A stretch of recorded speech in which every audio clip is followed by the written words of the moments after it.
What do you want your legacy to be on the organizations or the broader movement for the funeral consumer rights? That people normalize this conversation, that they learn, that they own that they are consumers. And that can actually mean I don't have to consume any funeral goods and services if I choose not to.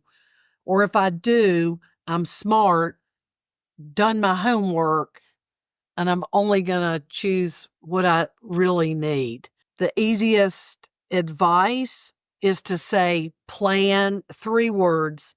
I learned these from my dear friend Ann Weston, who started the Green Burial Project. Plan, write, tell. Plan it. I love Write it. it down and tell people till they're blue in the face. So there'll never be a doubt. This is the Buried in Work podcast, where we share tips and interview experts to help you simplify estate planning and end-of-life tasks. I'm your host, Adam Zuckerman, and today we're joined by Sara Williams. She's the president of the Funeral Consumers Alliance. Sara has dedicated her career to advocating for transparency and fairness in the funeral industry, and she ensures that consumers have the information and support that they need to make informed decisions during one of life's most challenging moments. Sara, it is an absolute privilege to have you on the show today. Thank you so much. Thank you, Adam. Now, you've been around the block. You've done this for a few decades now, but it didn't start today. You had to build up to where you are. How did you get your start in this industry? Tell us a little bit about your background. Well, let's just say I have been interested in death and dying since I was young. And after a career in breast cancer research, when I retired from UNC, I had my sights set on becoming a home funeral guide. That means I was very interested in bringing back what was making new again, customs and traditions that were old. And this group of women became my tribe. Their conference in Raleigh that year in 2013. And the next thing I knew, I was on the board of directors. Then I could not understand. I was learning about death cafes. And here I was in Chapel Hill, a very forward-thinking community. And why didn't anybody start a death cafe? So I said, I'll just do it myself. So now I'm over 10 years hosting the local death cafe. What is a death cafe for people that are unfamiliar with it? This is an international social franchise started by John Underwood and his wife and sister in London. Unfortunately, John died very young and unexpectedly several years ago. But to date, there have been like 90,000 death cafes across the world in 80-some countries. And it's a place for people to come together and discuss anything related to death and dying. But we don't want to get into grief. It's not a grief support group. But you might come and have heard a rumor.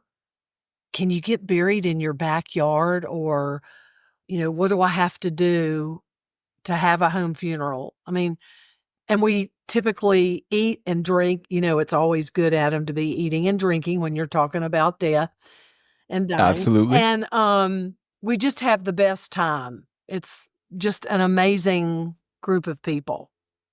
Is it a physical space like a storefront, or is it a group that gets together at a restaurant or somebody's house? We are meeting in a funeral home now. In fact, it's a new alkaline hydrolysis facility. And Hunter has kindly, and his wife Veronica, have opened up the space. They have a bespoke urn gallery. Every urn in that facility is handcrafted by a North Carolina artist. It's gorgeous. That is amazing. So you're sitting in this place. I'm imagining it likely happens at night over dinner. That's correct. You've got artwork of a certain capacity around you, and multiple people just come by. Is it typically 5 people, 10 people, 20 people? How intimate do the conversations get? So many questions. Last month there were like 50 people there, and we're having to use a wait list now. We've grown a community. We love each other. This particular death cafe goes by the county name, Orange County Death Cafe. There's four other death cafes in this area: Durham, Chapel Hill, and Hillsboro. We're blessed. So this is why I'm like, how can you say nobody wants to talk about death and dying? These people are dying to talk about. Oh, they're dying to get in. I love it. Now, we at Buried in Work, we actually created these 2 card games that we talked a little bit about before we hit record. One is One More Story that helps you capture memories. One is Nothing Left Unsaid that helps you go through some of the more serious things. How do you feel about palliative care? Do you have a will? All that goodness. I should get you guys a deck or 2. I'll drop them in the mail, and you can see what people think about them, because we just released literally 5 days ago, and it'll be out for a little while by the time this goes live, but Death During Dinner, which takes those cards and turns it into a dinner affair for people to host at their houses. So I'm really curious to see how the Death Cafe might react to it.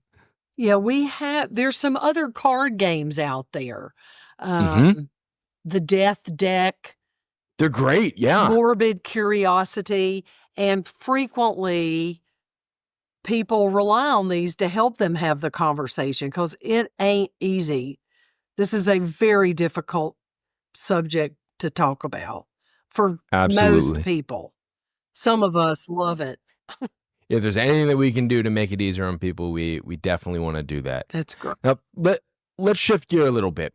Talk a little bit about the Funeral Consumers Alliance and the role it plays in advocating for consumer rights within the funeral industry, because that is tremendously important. Oh, Adam, people just can't know what they don't know. And I don't have to tell you, you probably know this, people, because they don't talk about it, when someone they love dies, they're like, oh, we didn't talk about it. I don't know what Aunt Bessie wanted. The Funeral Consumers Alliance has been around for over 30 years. They started out using the old Memorial Society model. The chapters, the affiliates would typically have a relationship with a local funeral home and get a small discount, for a funeral. We're trying to get rid of this model because the market is very competitive, and people can typically, if they are savvy shoppers and know how to navigate the funeral industry, find the cheapest. But I wouldn't say, nor would I tell people, go for the cheapest. But you need to know how to shop around, because if you were thinking, well, like, I'm going to buy a washing machine, I'm going to look at Best Buy and all their prices are online, that doesn't happen in the funeral industry. How does that work then? I mean, I understand that a lot of people, and I'm playing a little bit dumb here for a reason, but a lot of people recognize that you can shop around for a washing machine, because if you don't do your laundry for a week or 2, maybe that's okay. But do people really have the opportunity to shop around right after someone passes away? Because not very many people are pre-planning or haven't taken that step. So how practical is that even? That's the problem. We're trying to push pre-planning, not prepaying, pre-planning. Because when you're grieving at the moment of Aunt Bessie's death, the last thing you want to be doing is calling up local funeral homes or relying on the one that Uncle Pete used before. So the smart shopper plans ahead, visits 2 or 3 local funeral homes, gets the vibe. Did they answer my questions? Did I feel welcomed? Did they offer me the general price list as soon as I walked in the door? And what is a general price list for those listening? Because we've got people across the spectrum. Yes, the Federal Trade Commission regulates, if you will, the funeral industry, and they are required by the FTC to hand out a GPL if a customer comes in, or to answer that question over the telephone. Because they haven't, in many cases, Funeral Consumers Alliance, the affiliates all across the country do this price survey for consumers. Yeah, we do the legwork and we post them on our websites, because I'm telling you, Adam, I dare you to go to 5 funeral homes in your area and try to find their price list posted online. You won't. That's unbelievable. So you guys do the legwork. You'll call up a bunch of different funeral homes Or in the visit. area. Or visit in person, and you'll actually help people compare the cost of this is here, the cost of this is here. And it's apples to apples, oranges to oranges. What does direct cremation cost at the ABC funeral home, the XYZ funeral home, and the whatever funeral home? Yeah. Yeah. Is there generally a significant disparity, or are we talking $50 here, $50 there? It's unbelievable. Thousands of dollars for the same service. And you know what? You ask them, why is that?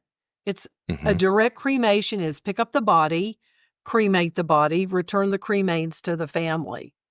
They don't know why ABC is $895 and XYZ is $4,200 for the same service. Do funeral homes ever charge different amounts for the same service to different people? So if you walk in and you've got a nice suit on and a Rolex watch and they think that you have money, are they going to get a higher quote for something than someone else? Or is that something that's just not supposed to happen, though it might? Yeah, that's not supposed to happen. And I would hope the person going into the funeral home knew to ask up front for the general price list, because what it says is what they have to honor. Now, I want to interject that a lot of listeners may not know a funeral consumer, you have rights, and that may mean you have the right not to have to consume any funeral goods and services at all from a funeral home. In other words, you can do everything yourself. You can hire a home funeral guide. You can make the plans to what's the final disposition to get the deceased to the crematory or to be buried. Yep, self-transport, yep. Sure. Yeah. There are 10 states that will require the services of a licensed funeral director. And I have that list somewhere. You could find it on the National Home Funeral Alliance or the Funeral Consumers Alliance website. For the listeners that are interested in it, it's Connecticut, Florida, Illinois, Iowa, Indiana, Louisiana, New York, Michigan, Nebraska, and New Jersey. Thanks for that. I can't always memorize them. I like facts. Yeah. I like facts. And the thing I usually try to say, Funeral Consumers Alliance is not anti-funeral home. We're just pro-consumer. You know, if a family wants to use a funeral home, that's their prerogative. But you need to know your rights when you're using that funeral home. So where do people go to find out what those rights are? Because like you said, there's those known knowns, and then there's those known unknowns, but then there's that whole group of the unknown unknowns to finish the quote. There's so much. Where do you guys funnel people? Is it the rights that are most important? Is it the pricing that's most important? Is it something else that's most important? Where do you start? Well, first of all, you need to look up, just Google the Funeral Rule of 1984. And they're laid out in plain English. Did you know you could buy a casket from Titan Casket, Costco, Walmart, take it to your the funeral home you're going to use, and they have to accept it, and they cannot charge you a handling fee. Did you know when you go into the funeral home, the first thing they need to give you is that GPL?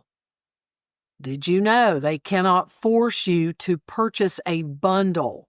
If you only want direct cremation without the chapel and the prayer cards, you don't have to buy those. You have the right to purchase only what you need, what you want and need. So that funeral rule, Adam, 1984, let's think about that for a minute. We hardly had the internet. In this day and time, everybody shops online. So last year, in fact, for 25, 30 years, the Funeral Consumers Alliance has been hounding the FTC, please update the funeral rule. Please require funeral homes to make their prices transparent. No consumer at the time of death is prepared or in their right mind to think about shopping around. So we want you to update this and require funeral homes to put the prices online. Last fall, they had a big workshop in Washington, D.C. Members of the industry, consumer reps. Well, it's been a year. We still don't have a ruling. Are they working on it, or we is can only it? Hope. I know the FTC is busy with phone scam problems, and I forget the other big item. Well, funerals are kind of, again, people don't want to talk about it. But we're hopeful. We are hopeful that funeral rule will be updated. What are some of the arguments to leave it the way it is right now? So I imagine that there are organizations and individuals like the FCA that want to see prices online. Whether they're valid or not, what are some of the things that people are saying, no, it should be left the way it is? I mean, what's the reason not to do something? At the workshop, the FTC-sponsored workshop, the consumer reps were from the National Funeral Directors Association. And their statement repeatedly was, nobody shops online, or it costs so much money. What if we change our price list? Well, there's this computer that we have. If you have your file, you just make the correction and don't print out 10,000 at a time. It was a little bit ludicrous, if I'm honest, for them to make statements like, nobody shops online. Really, it's 2024. Nobody does. Or the people out in the country, they don't even have a computer. So if somebody wants to know something, they just walk in and ask. Well, how many people with a funeral home, really, that would be the, for sure, minority. Yeah. I wonder if there's a way then, and this is just me thinking out of the box, that in the event that you're in a community of this specific size or smaller, you don't have to have it. So there's ways that you can carve out specific things. Yeah. Yeah, that's a good point. If your community is so small, but I really have a feeling. Has there ever been a survey to see how many funeral homes don't have websites in the country? That's a great question. And, FCA partnered with the Consumer Federation of America a few years ago, and they did this major research study to find out. In fact, that may be one of the things, Adam. I think most funeral homes do have websites, or at least a way to advertise their services. Yeah. That would be interesting. I wonder if the thought process is enforcement. There's 19,000 funeral homes in the country, so that's a lot of checks and balances to have to go through. But I guess we'd all just need to see what happens with FTC and go from there. And there's way too many funeral homes. The need is here, and we have way too many. So it All right, makes for a lot of price variation. let's shift gears a little bit. So there's a lot of funeral homes out there. Apparently, it's hard for some people to realize, but everybody actually dies. What are some of the myths surrounding funerals that people oftentimes have to navigate? Yeah. The first one is that you have to be embalmed. That's the myth that just will not die. It protects the public health. Another one is the more you spend, the more you loved that person.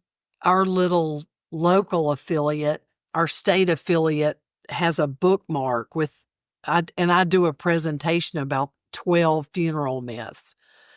Another one, it's better to prepay. Go ahead and pay up front. Oh, the vault. You have a casket. Well, okay. Then the cemetery is going to push you to buy the vault so you can put a box inside of another box.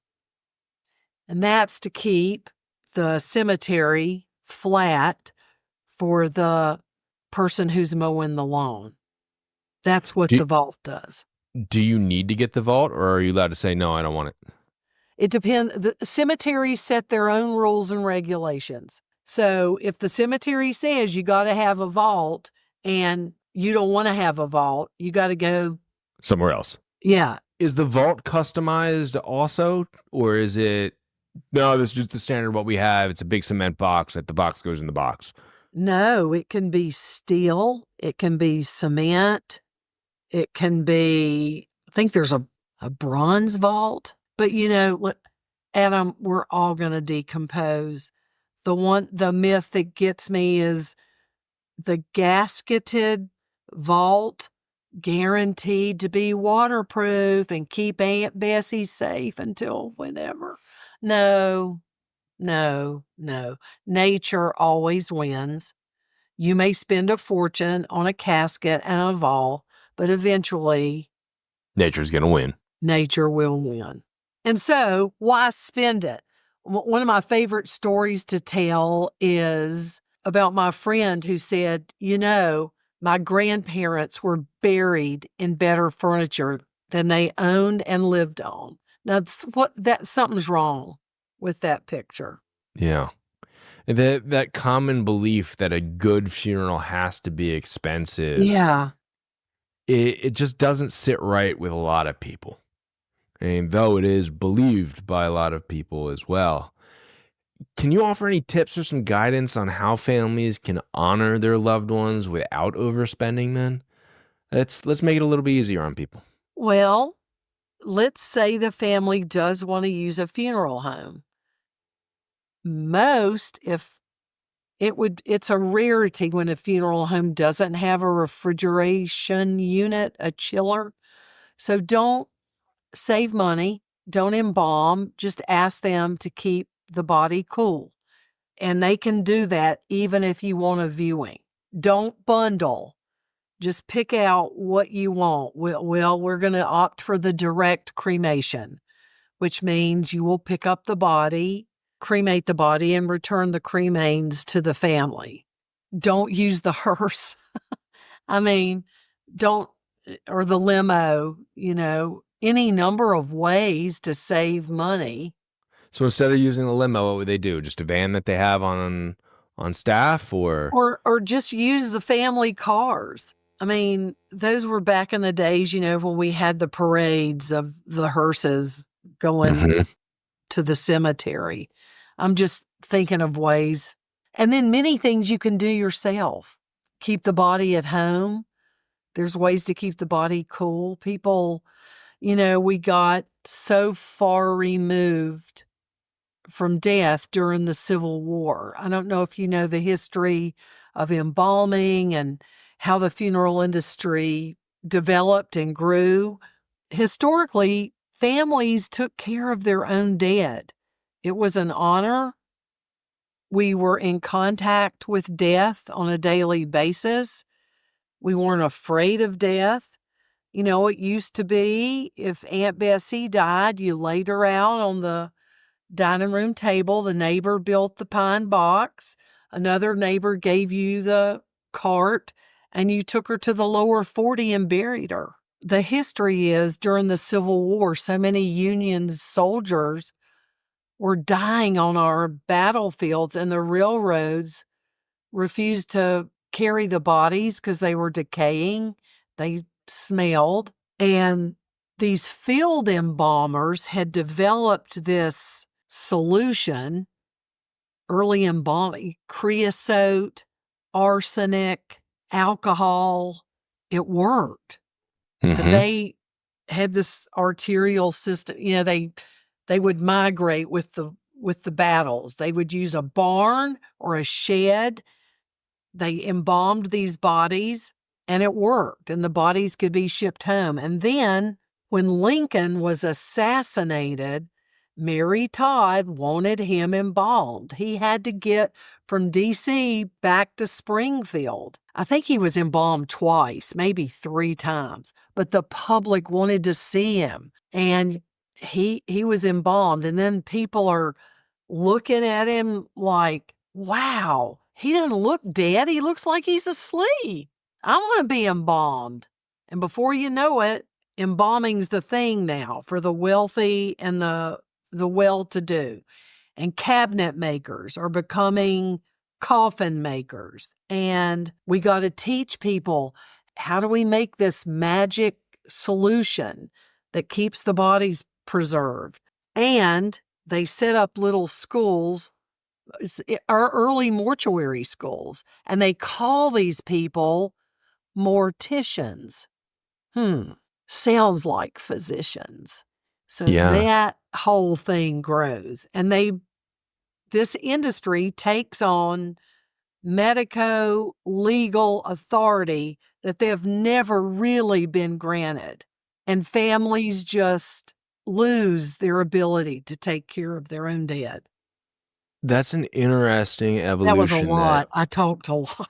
No, that's okay. It's background and history that I think is important for people to share. If people don't have that reference, it's difficult for them to have perspective.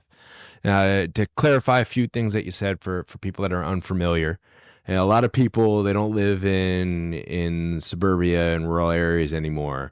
The lower 40 is typically the removed area on a farm. So if the farm was sectioned out into 640 acres, the lower 40 was that area that was a little bit more distant, a little bit less accessible, perhaps, even physically lower in area because it's harder to get stuff back to the farmhouse. And the other point about Lincoln being involved, I was actually reading a book recently, and they say that he may have been embalmed 6 to 10 times throughout his journey, which is crazy to have people think about that today. Now, I wonder, as time progressed, as the evolution of where people in the country look at, and this is not to get political, but you look at the maps of red and blue in the country and where people live, there's density around cities. And I wonder if the issue that people don't handle their own debt as much is that they don't have a lower 40 that they can go to. They don't have the neighbors with the skill set to build the boxes that they need. And as a result, there's a necessity to outsource it to others. What do you think? Yeah, and that's during this time, maybe a few years down the road, cemeteries or graveyards were in the town, the church, the graveyard, the town cemetery. And then people start to think the miasma theory. Ooh, all these vapors are going to come up. It's going to kill us and make us sick, epidemics. So they start moving the cemeteries out. That's what came to mind when you brought that up. Also, Adam, now with this revival of people caring so much about our environment and starting to actually realize that cremation, it might be cheap, but it's terrible for our environment. It is not eco-friendly. It leaves a huge carbon footprint. People have formed these natural or green cemeteries. And some of them, you can take a space in a traditional cemetery and mark that as green. You could have a conservation burial cemetery where there are trails, bike paths, benches for bird watching. You're actually in nature surrounded. It's a burial ground. That's amazing. It is amazing. And how are people buried in a green cemetery? They are not embalmed. There is not a vault. That's not allowed. You cannot be embalmed. You can't be in a vault. And your vessel, your departure vessel, is like a shroud, a pine box, a willow casket, your great-grandmother's quilt. Totally nature to nature. How is FCA supporting alternative funeral practices like green burials and home funerals? What are you guys doing to provide information? We update our website. We tell people if you have the ways and means in your area, if you have a green cemetery, check it out. You know, if you're lucky enough to own your own land, maybe you have a family farm, you know, you can do everything yourself. So there's so many new final disposition options now: alkaline hydrolysis, composting. People are looking now at burial at sea. Yeah, there's a company that we were looking at the other day. Their CEO actually might be coming on as a podcast guest as well. We'll see if that happens, where it's coral reefs, which is really Yeah. neat. Yeah. Amazing. The person is cremated first and then put in a coral reef. So it's a little bit offsetting. Yeah, it is. True. I just, in my mind, and I have to meet people where they are, can't be judgy, even though I'm a huge proponent of green and natural burial. It is a personal choice. We just try to educate people. What are the ramifications if I choose fire cremation? What are the ramifications if I choose composting or alkaline hydrolysis? Right. Looking at your time with FCA, with home funerals, what do you want your legacy to be on the organizations or the broader movement for the funeral consumer rights? That people normalize this conversation, that they learn, that they own, that they are consumers. And that can actually mean I don't have to consume any funeral goods and services if I choose not to. Or if I do, I'm smart, done my homework, and I'm only going to choose what I really need. The easiest advice is to say plan, 3 words. I learned these from my dear friend Ann Weston, who started the Green Burial Project. Plan, write, tell. Plan it. Write it down and tell people till they're blue in the face. So there'll never be a doubt. Adam told me you were going to do it this way. Look, he wrote it down. It's funny you say that. So in our Clear Kits, which is our repository for information, we tell people first you have to take an inventory of what you're doing, so you have a high-level understanding. Then you need to tell 3 important people that you've started the process, because they're going to be impacted, because if you don't tell them and you did all this work, it's as if you didn't do anything at all, and then you start doing the work. I love that. It's so right. I mean, plan first, yeah. Plan, write, tell. I love it. I love it. All right, for those that are listening and interested in supporting the mission of the FCA, what are some ways they can get involved through advocacy, volunteering, opening up their checkbooks maybe with a donation, and how can they find you guys? Okay, Adam, our website is funerals.org. If you'd like to donate, there is a handy dandy donate button there. We appreciate it. We are all volunteers. More importantly, if you visit our website and find that you love our mission and you look around and there's not a Funeral Consumers Alliance affiliate in your area, let us know. We'll help you start one. I love it. All right, Sarah, thank you so much for sharing your time today. Visit funerals.org, get involved. Most importantly, just understand what your options are. This is another Buried in Work podcast, and we'll see you on the next show. Thanks so much. Thanks for listening to another episode of the Buried in Work podcast. Remember, you can save 10% on our estate preparation package and games with code podcast10 at buriedinwork.com.